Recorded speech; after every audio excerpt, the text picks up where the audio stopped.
Chef Juna tuding food blogger cuma cari sensasi tak berilmu.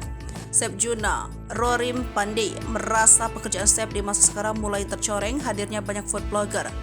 Chef Juna menyebutkan kehadiran food blogger telah merusak pekerjaan sebagai chef. Pekerjaan chef dan F&B ternodai kebanyakan orang yang sok foodie, kata Chef Juna di kanal YouTube.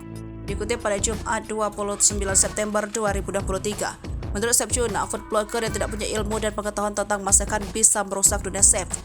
Food blogger yang dimaksud Chef Juna ialah food blogger yang tidak jelas latar belakangnya terkait makanan.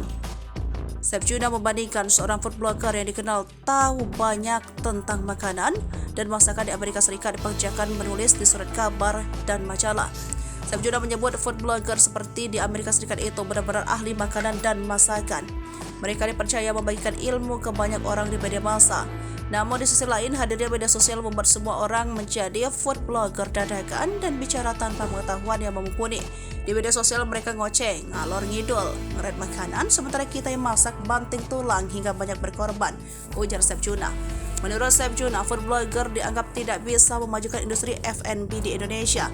Food blogger hanya mencari nama tapi tidak memajukan dunia F&B di negara ini, kata Chef Juna.